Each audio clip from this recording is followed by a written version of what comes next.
they're like, oh, we respect Leah as a woman, as a trans woman, whatever. We respect her identity. We just don't think it's fair. You can't really have that sort of half support where you're like, oh, I respect her as a woman here, but not here. They're using the guise of feminism to sort of push transphobic beliefs. And I think a lot of people in that camp sort of carry an implicit bias against trans people, but don't want to, I guess, fully manifest or speak that out. And so they try to just play it off as this sort of half support. What is up, everyone? Welcome into First Reaction TV. My name is J Mart.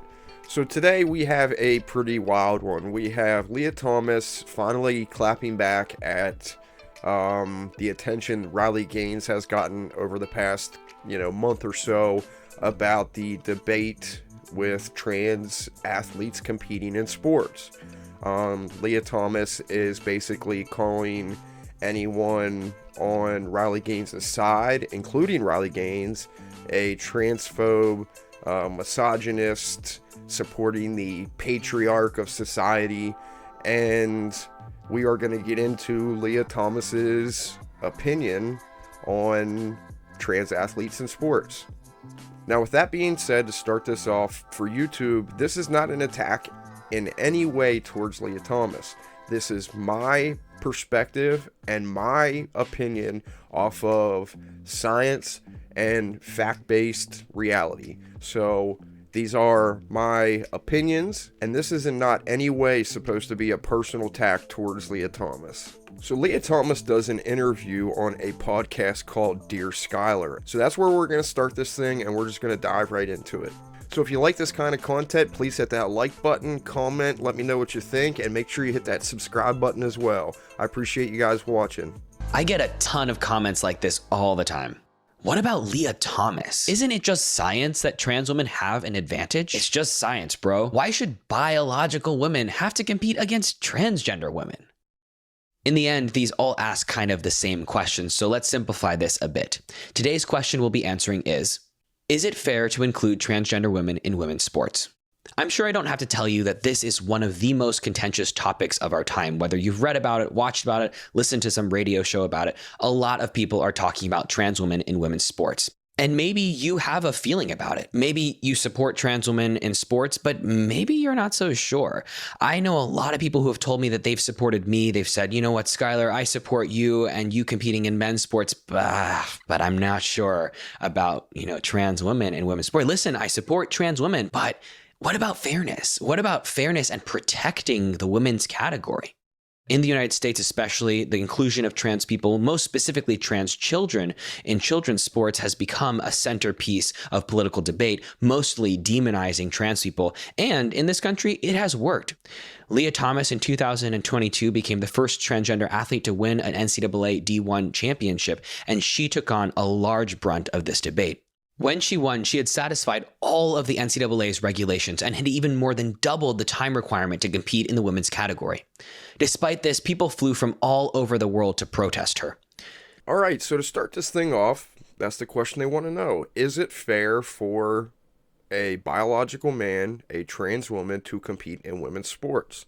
That's what the topic of this conversation is. That's what it's going to be about.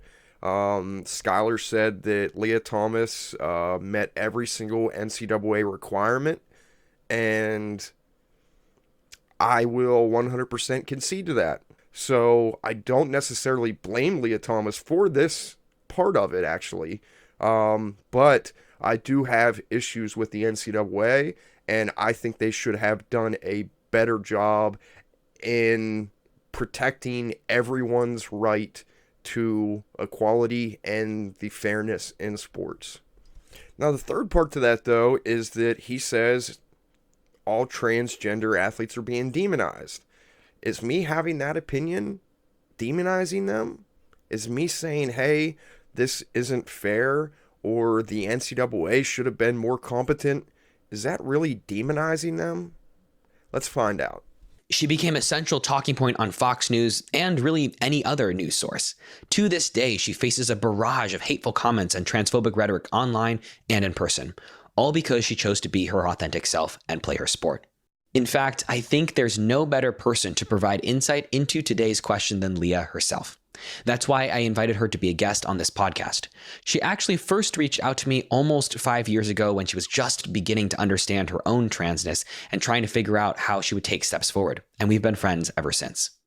During our discussion, you'll hear how being a national talking point felt from Leah's perspective. You will also find out her true motivations behind her transition. Did she transition to win? And what that process was like as a college student just trying to find herself. A few reminders as you listen. Your feelings are valid. If you have a knee-jerk reaction that says, no, this is unfair, hold that, sit with it. It doesn't mean that feeling is a fact. So give yourself time to digest before you come to conclusions and judgments. Also, please remember that Leah is a human, just like you, and deserves all the empathy you'd give to any other human.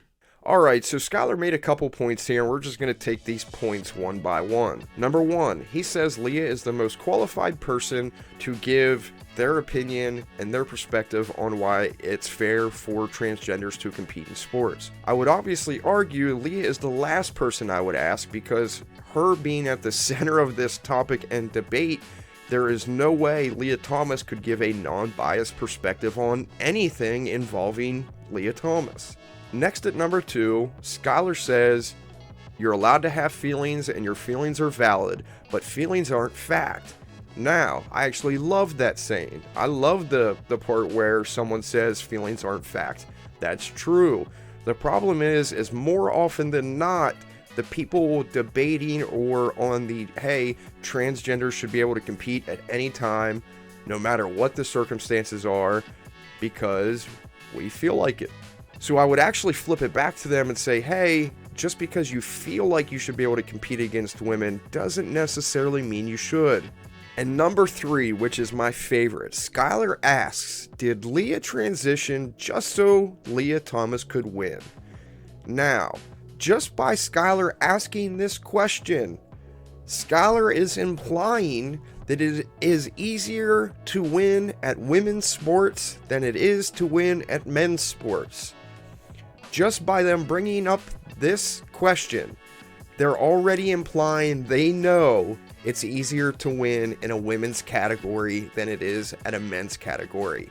And they basically kind of go against their own argument right off the bat. And obviously, going off the old math equation, 1 + 1 = 2, if it's easier to win in a women's category than if a male competes in a women's category, it would be by default unfair.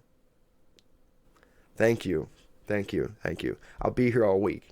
My name is Leah Thomas. I'm a trans swimmer, and I am the first transgender athlete to win a D1 NCAA title. It feels good to say it. I'm proud of my accomplishments and of where my swimming career has taken me. And it's something that sort of I felt, and I think trans women in sports have felt, that we're almost not allowed to celebrate our accomplishments and our victories when we do win, because there's all this hubbub about us competing, and so our victories are often downplayed, and so it does feel good to celebrate when we do win. So I hate to stop it right off the bat like that, but to make claims that they're not allowed to celebrate and that transgenders aren't allowed to celebrate, then you better be able to back up that claim, because if you're making it in bad faith, then you've already started this conversation in a different reality. So let's check out that reality.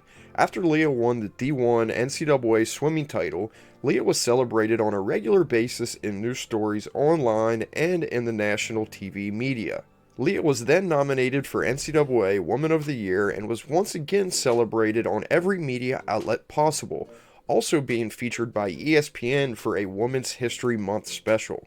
By Leah appearing in articles from The Today Show, Philly Voice, NBC, Forbes, CBS, The Hill, NBC News, CNN, Outsports, Reuters, ESPN, National Review, I wouldn't really say that Leah wasn't allowed to celebrate.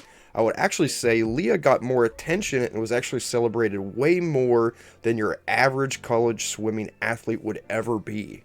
The best example of this was at the NCAA championships when Leah tied with Riley Gaines. The NCAA decided to give the trophy to Leah so they would have more opportunities for photos, and they told swimmer Riley Gaines that they would mail her trophy. With more attention, more positive articles, and more of the spotlight on Leah Thomas than any other swimmer in the NCAA, I'm having a really hard time seeing how Leah Thomas wasn't allowed to celebrate. I think by Leah saying this, it's in bad faith, and it's intended to make Leah sound like the victim. I think trans women should be celebrated when we win. Yeah, absolutely. Like any other woman winning. Yeah. The few trans women that have competed or won national, international competitions, it makes me think about how we've also seen other women policed in a similar way, which I think, you and I have talked a lot about, something I've talked a lot about online, which is that this isn't new, right? Like you being policed this way or you being ridiculed this way is perhaps new for you, but it's not new for like women's sports, right? No. We've seen this happen repeatedly for especially Black and brown women, any woman that deviates from this like image of womanhood. And I think, I don't know, for me, it's always so important to have people remember that. Yeah. It's very important for everybody to remember that this policing of trans women and this transphobia is not sort of isolated on its own. It's part of this broader system of trying to police people's bodies and especially women's bodies. And that comes down on mostly marginalized groups, trans women, Black and brown women. Yeah. All right, so to make this one as short as possible, Black and brown women can't change their race. There isn't a single African American that I know that can change their skin color. There isn't a single brown person that I know in this country that can change their skin color. So for Leah Thomas to be comparing Leah Thomas' self to Black and brown women or minorities, do you think it's because that's reality, or do you think that's because they're once again trying to appeal to your feelings to make you feel a certain way?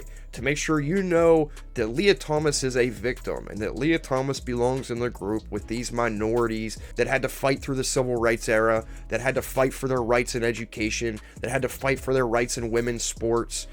Leah Thomas wants to make sure you guys know at home that she's a victim just like those minority communities. Once again, appealing to your feelings rather than fact and reality. I ultimately think it's rude, disgusting, and flat out racist, to be honest, to even think or to compare yourself as a white man to a minority community. I mean, that's making me think about sort of like one of the primary arguments, as you know, but for anybody who's listening, against trans women, the only one that people hold, like that really holds quote unquote validity. When I say quote unquote, we'll get into it, right? Is the science, again, quote unquote science, biological, quote unquote, argument. That quote unquote science, that quote unquote biology. I mean, quote unquote, what the hell are we doing here? And people will say, oh, well, biologically, it's unfair. And people go on this tangent and this rant about how some, X biology is like this and Y biology is like that. And one of the things that I try to educate people on is, wait, hold on. Actually, that's not even all of it, right? And I don't know about you, but when I was in middle school, I learned XX and XY. I learned penis and vagina, and that was it. I didn't get anything more complicated than that, right? Turns out, the more I've learned, actually, even biological sex is not that simple. Yeah. And I guess like when we're talking about the concept of cis people broadening their horizons, we'll say, I think one of the things they actually have to do, or one of the things that they should do if they're trying to understand inclusion of trans women coming from a place of anti-trans rhetoric, is they actually have to sort of break that conception of the world for a moment, right? They have to separate enough from it that they can say, maybe what I know isn't true. So then to say that it's up to all cis people, all you cis people out there, we need to open up our closed minds and go to the deep ends of the earth, and we need to discover that there's new sexes out there, and it's not true. It's just not true. You can't open up your mind to something that's not real. You can open it up and dilute yourself and confuse yourself and tell yourself that biologically there's no difference and that there's more there than there really is, but it's just not true. So to all you cis people out there, please keep your mind closed. Keep it closed. There's two sexes. That's it. It seems in my experience, there's sort of two camps of people. There's the people, well, there's three. There's the third is that they will never change. So we can leave them aside. But there's the people who are moved by science and facts, right? And for those people, there are many studies that are now coming out. There's actually a most recent, it's a great summary of the past 10 years of research on trans women, specifically in elite level sports. Of course, they found that trans women do not have a significant biological advantage over cis women in sports, and that testosterone actually, surprise, is not a primary mediating factor, which is it was a pretty great study that came out. So for people who do want to dive into the science, there actually is science that supports that for example, your participation is fair on a biological level. But I think you're right. The large majority of people are in this other camp of like, yeah, facts, whatever. Let me actually ignore them or say that they're fake until I get a personal connection. All right. So facts, okay? Not feelings, facts. We've already went over this. There's two sexes. It is a biological fact. A biological fact. There's no way around it. Second, this study that he mentioned and didn't say the name, didn't bring up what all they said. Lucky for you guys, I found it. Let's check it out. And just for the record, in case anyone questions about me actually finding the study that Schuyler mentioned, this is from pinknews.com. And it says, trans women have no advantage in elite sport, new report finds. So I figured, hey, this might be the one. So I scrolled down and I read, the new report is an in-depth review of all scientific literature published between 2011 and 2021 in English regarding trans women and their participation in elite-level sports. So Schuyler mentioned that they did this study over a 10-year period, and this is the only one that I found that specifically mentions the 10-year period they studied. So unfortunately for myself, I read this 86-page E-Alliance study about transgender women athletes and elite sport, a scientific review. So even though I read the entire 86-page summary, you don't have to go far.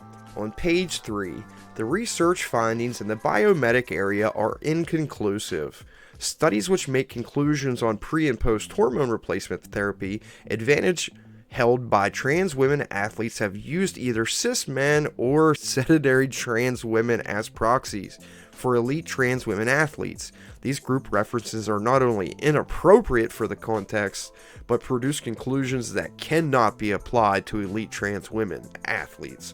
Furthermore, there is little scientific understanding about the attributes, properties, namely testosterone suppression and estrogen supplementation, on the physiology and athletic ability of trans women athletes.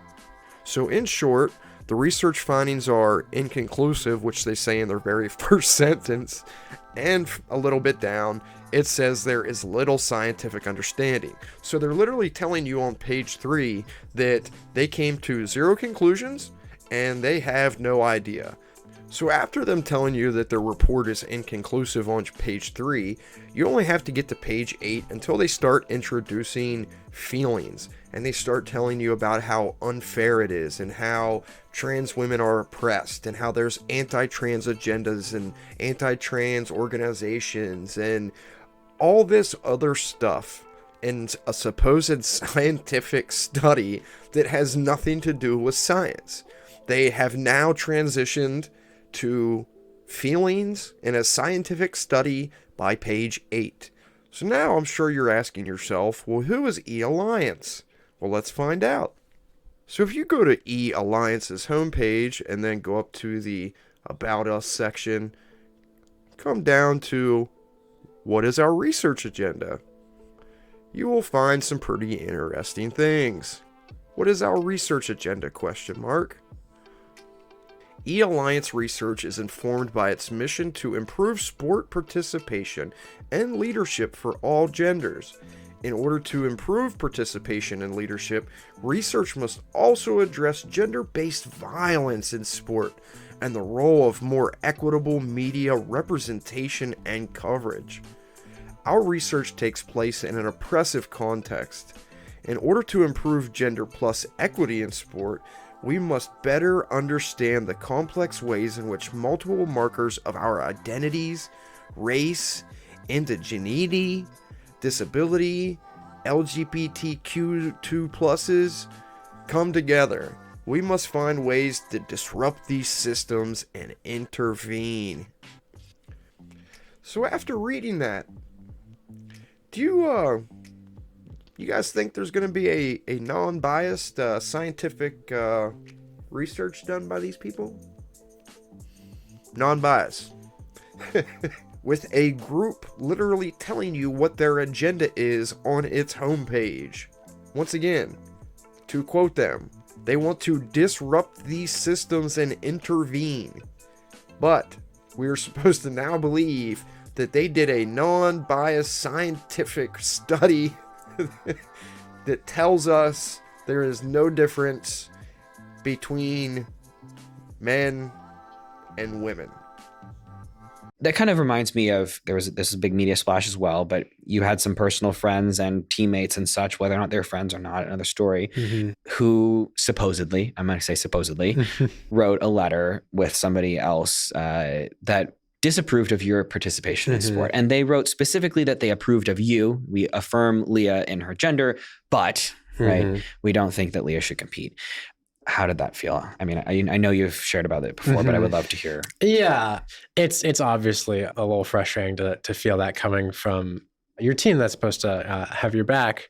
It's also frustrating in the regard that they're like, oh, we respect Leah as a woman, as a trans woman, whatever. We respect her identity. We just don't think it's fair. Right. And I think you can't really have that sort of half support where you're like, oh, I respect her as a woman here, but not here. That's just like, you can't do that. You can't sort of break down me as a person into little pieces. And you're like, okay, this is okay. This is okay. That's not. It's pretending to be supportive on some level, but in reality, it sort of falls flat.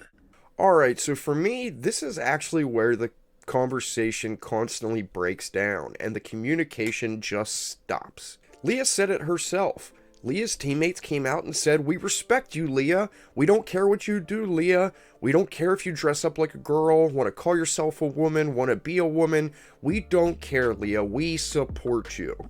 But we don't think that it's fair. Now, are they really wrong for saying, hey, you walked in here 6 inches taller than the rest of us? You're automatically going to have an advantage over the rest of us just by walking in the door? Is it really wrong for them to say, hey, we don't care what you do, we will support you, but it kind of is unfair?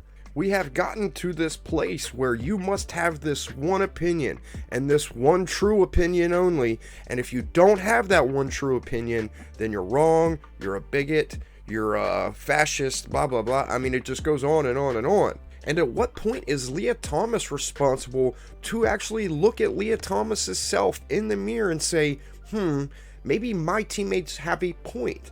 Maybe their experience matters. Maybe their identity matters as a woman. Maybe I should listen to my teammates and respect them too. Because this crazy argument that Leah Thomas keeps making about how, oh, they can't accept me here, but not here, and it's not right for them to accept me at this point, but not over there. Well, yeah, like that's how society works.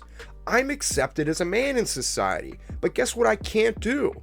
I can't walk into a women's bathroom because I'm not supposed to be there. I can't walk into a women's locker room because I'm not allowed to be there. That's how society works. If I wanted to play baseball, I can't go out and sign up for the 12 to 14-year-old team because I'm not that old. At some point, there are lines and restrictions in society because that's how it works. If I was going to go box, I can't box in the 120-pound weight limit because I'm 200 pounds. There's rules and regulations in place, and it's not because society doesn't accept me, it's because they're there for a reason. They're there for fairness in sport. They're there for equality for those people. So now by you telling people where they must accept you and where they have to accept you, and they must accept you when you say they have to accept you at any point in time, in any point in society, now you're the one making the rules. Now you're the one that's just inventing rules, and you're the one that's telling everyone else how they need to act. And do you know what that's called? That's called playing God. When you try to control other people and you try to make other people do things just so you get your way, that's playing God. And that's trying to get everyone around you to do exactly what you want, when you want it, because you want it. That's not how this works, though. So if Leah Thomas would show her teammates just half the amount of respect that her teammates actually showed Leah Thomas, then there's probably a conversation to be had here. There's probably a medium. There's probably some sort of compromise. But because there's not, because there's no compromise, because there's no respect on the 30 other girls in that locker room, because Leah Thomas doesn't respect her teammates, because Leah Thomas doesn't respect the identities and the womanhood of the 30 other swimmers in the locker room, there is no conversation to be had here, because it becomes nothing but selfish and narcissistic behavior where everything somehow has to be about one person instead of the group. Yeah. I mean, they can't slice us in half. Right? Yeah. We can't be okay here, but not okay there. And I think what I've tried to do in listening to these arguments is really try to understand where they're coming from, you know, especially the fact that this whole quote unquote, protect women's sports has become a very big movement, and that they do it under the guise of feminism. Oh, we're just feminists. We're just fighting for women.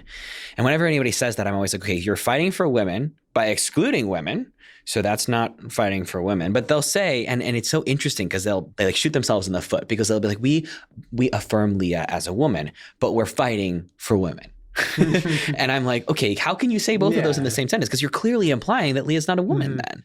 All right, so we pretty much just went over this. Nobody's shooting themselves in the foot here. Nobody's tripping up over an argument. Leah's teammates are telling Leah, hey, we don't care what you do. We don't care what you do in your personal life. We're happy for you. The difference is that even you guys are calling Leah a trans woman. The first trans athlete that did this. The first trans woman that won this in sports. The first trans athlete in the NCAA. You guys, by definition, aren't calling Leah a real woman. So then to say that all regular people must now call Leah a real woman when you guys aren't calling Leah a real woman is just, like, I feel like I'm in the Twilight Zone here. You guys know Leah isn't a real woman. That's why you call her a trans woman. I was at a convention recently where there was a quote unquote, protect women's sports protest, and a couple of the protesters came up to us to talk to us. And I say us, it was me and a bunch of people on a panel. And they were like almost in tears, being like, this is hurting women. Women are crying. Young girls are crying. And first of all, it's the same exact arguments that came up when Black women began to be in sports first, which, you know, it's just, you don't want a woman who doesn't look like you perhaps, or who isn't fitting your version of womanhood to win. But really, and I think this is the part that people are, again, missing, is that then they're enforcing this concept of like, when somebody wins, whoever they are, if you don't like what sort of they fit or don't, we should call it unfair, instead of teaching everybody in sports to be resilient to losing, right? Or resilient to not winning, whatever it may be. All right, so they kind of start this off by making fun of young girls that were crying because they were worried about the integrity of the sport they play in. And it seems kind of odd that they are now making fun of actual women and actual girls. So then they jump back to the race part of things again, and they have to make sure they remind you that transgenders are just like Black women, and they should all be considered victims. So we always have to remember to feel bad for transgender people. Then they tell you that, hey, this may be unfair, but you know what? You should be learning how to deal with it. Instead of us making things fair, you should be learning how to lose better.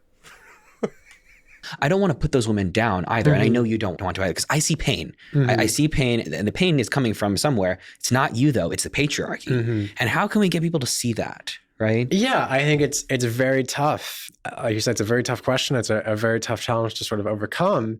I think a good spot is sort of trying to take this element of transphobia, and even more specifically transphobia in sports, under feminism, under a true feminist, is everybody trying to come together to sort of break down these patriarchal ideals of what a woman is and who can be a woman, and sort of open that up to the very broad range of possibilities that there are. So this is one of my favorite arguments, the patriarchy. Well, what's a patriarchy? Well, let's see here. Patriarchy, noun, a social system in which power is held by men through cultural norms and customs that favor men and withhold opportunity from women. So when I started making this video, I did it in good faith. I was going to listen to what they said. I was going to look up facts, look up anything they said, do some research. And when people say things like this, they're just head scratching. You have a white man. I mean, he's still a guy. He's had 0 surgeries, and he's controlling the outcomes of other women. And he's telling other women what they should and what they need to do. And then complains about the patriarchy, which is defined by men controlling women and taking opportunities from women. He's quoting the patriarchy, and he's doing it. This is how you can't have conversations with people when they go to these extremes. Because there's no, what do you say to this?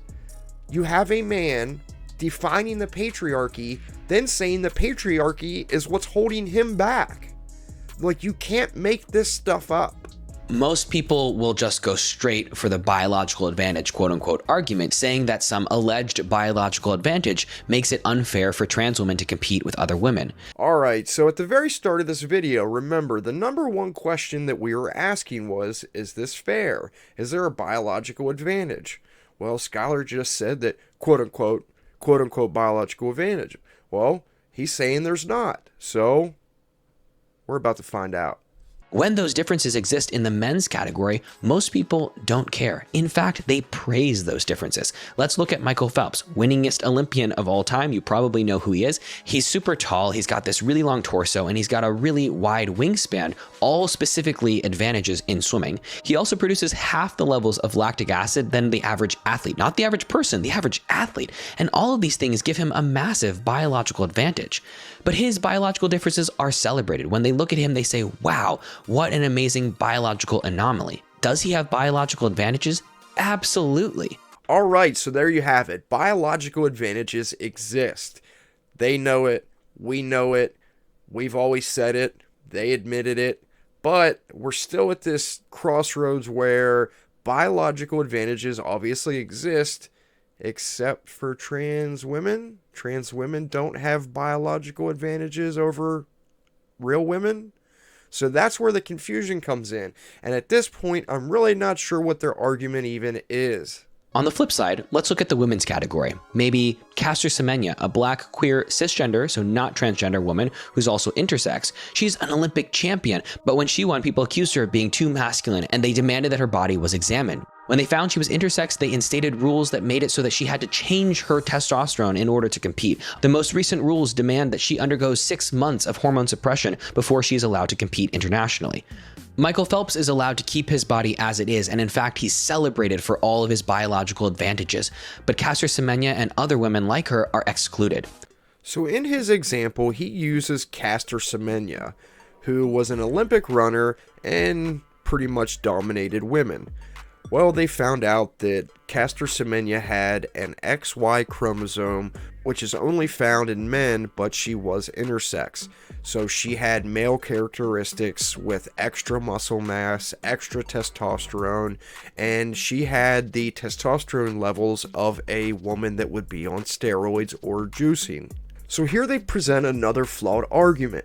Obviously there's muscle mass difference. Obviously there's testosterone difference. If someone is born with an XY chromosome, that's obviously going to give them an extra advantage, an extra testosterone. Alright, so I tried to look at things from their point of view. I tried to look at things from their perspective. I read their studies, even though they didn't cite them.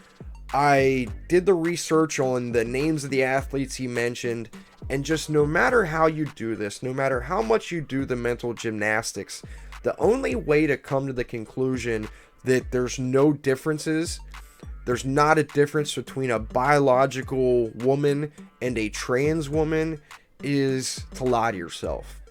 That's it. You have to 100% lie to yourself and distort reality, because any single way you go around this, you hit a wall to where men have the opportunity and the chance to be born with certain advantages that women don't even have the opportunity to be born with. That's just a fact. It's why there's no women in the NFL. It's why there's no women in the NBA. And it's why there's no women in Major League Baseball. It's not because they discriminate. It's because women don't even have the chance to be born a certain way. Hence, there will always be a biological difference and a biological advantage for every male to female out there. So I tried to do it. I tried to look at things through their point of view, through their eyes, and it just didn't come out the way they wanted, I'm sure. But I appreciate you watching this video. I really hope you guys enjoyed it. Please make sure you leave a like, comment, and hit that subscribe button if you haven't already. I appreciate you watching, guys. Thanks a lot.